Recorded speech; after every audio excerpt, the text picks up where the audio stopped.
Magandang araw mga kapodcast. Welcome sa Ang Hiwaga ng Retraksyon, kung saan pagbubusisiin natin isa sa pinaka-controversial na issue sa kasaysayan ng Pilipinas, ang retraksyon ni Dr. Jose Rizal.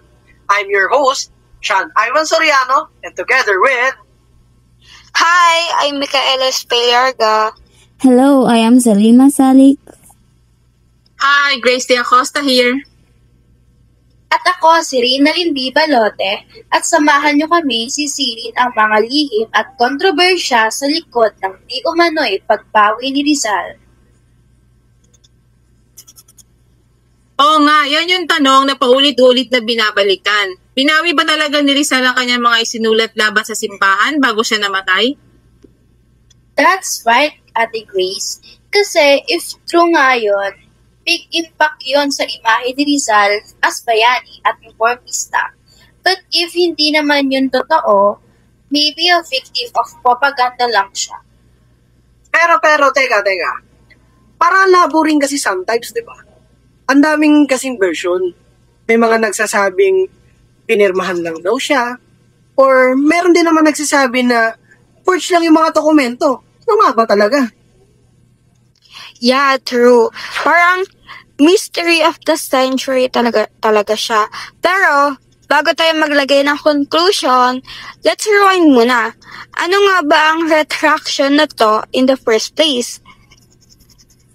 The retraction refers to the document allegedly signed by Rizal on December 29, 1896, isang araw bago siya barilin sa Bagong Bayan. Doon daw, pinawi niya lahat ng nasa loob niya, sinabi niya against the church, and claimed he was going to back to the Catholic faith. So, parang in a nutshell, nagsisiraw siya, ganun? Yun nga. At ayon pa sa dokumento, pinasamang gusto ang magpakasal kay Josephine Bracken sa simbahan before siya mamatay. Pero teka, the question is, legit nga ba yung mga papel na yun? Or haka-haka lang ba? To have a professional opinion, I would like to call on our special guest, our visitor historian, Miss Jersey Nicole Calanag. Ayan, thank you for having me as part of this podcast, everyone. So, base kay Ambet Ocampo, nakita niya personally na totoo yung pirma ni Jose Rizal, authenticated, but not sure if bumalik siya sa pagiging Catholic. Hindi rin sigurado kung tunay na bumalik si Rizal sa simbahan. Sabi nga ni Ambet Ocampo, wala talagang makapagsasabi kung totoo bang nagbalik loob siya sa simbahan. Si Jose Rizal lang mismo ang makakasagot niyan. Matagal nang nawala ang mga personal niyang papeles, kaya nananatiling misteryoso ang kanyang huling mga iniisip. Yan, thank you everyone. Maraming salamat sa iyong opinion at pagbibigay ng liwanag para sa amin, Miss Calanag. Yun na yung part na thrilling, no? Kasi noon pa, yung init ng document daw, nawala. Tapos, biglang muntik mag-launch noong 1935 sa Manila Archives. Wait, hold up. 1935? So like almost 40 years after Rizal passed away. Ang tagal naman bago mahanap. Exactly. Kaya nga ang dami nagsasabi na baka fake daw. Kasi bakit ngayon lang nakita? Tapos para ang ganda pa ng handwriting, masyadong perfect.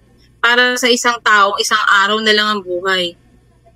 At kung iisipin nyo, man of conviction, ang hirap paniwalaan na bigla na lang niyang babawiin lahat ng mga pinangahawakan niya for years. Tapos ganun-ganun na lang yung mangyayari. Tama ka dyan, Sean. But there are some priests and historians pa naman who are saying it is possible that Rizal really repented before he died. As a human being, perhaps he wanted to forgive or assure himself that his soul is in peace.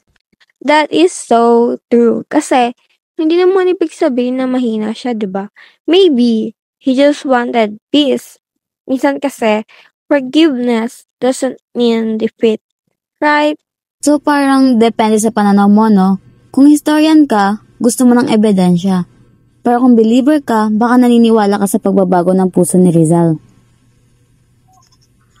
Ako personally, gusto kong isipin na Rizal stayed true to his beliefs hanggang sa huli. Kasi ang tapang niya pinili niya pa rin harapin ang kamatayan para sa bayan. Alam mo, masasabi ko sa opinion ni Ate Grace ay same. Parang kung babawiin niya lahat sa tulo, sayang naman yung mga sakripisyong ginawa niya para sa bayan. Pero the other hand, kung totoo man na nag-retract siya, hindi rin naman yun nakakabawas sa pagiging bayani niya. Kasi kahit anong mangyari, siya pa rin yung Rizal na nagpulat sa mga Pilipino. Exactly! His retraction, whether true or false, doesn't diminish his courage nor his love for our country, diba? So, mga kapodcast, ano nga bang tunay na sagot? Did Rizal really retract or it is just another page in history's long-lost mysteries? Siguro ang mahalaga ay kung ano ang iniwan niyang aral, ang pagmamahal sa bayan, mag-isip ng kritikal at manindigan sa katotohanan. Tama. At huwag basta-basta maniniwala sa mga sabi-sabi. Research muna bago mag-react, di ba? Totoo, kasi history isn't just a matter of facts. It's also about grasping human decisions. At ang pinakamahalaga, remember, Rizal was more than a symbol. He was human, with feelings, with faith, and Maraming salamat sa pakikinig mga kapodcast. And don't forget to follow us for more makasaysayang usapan. Hanggang sa muli, at mabuhay ang ating kasaysayan. Thank you guys for listening to this episode of Psych Podcast. Hope you guys learn new things and history knowledge, and please watch our next episode and be one of us.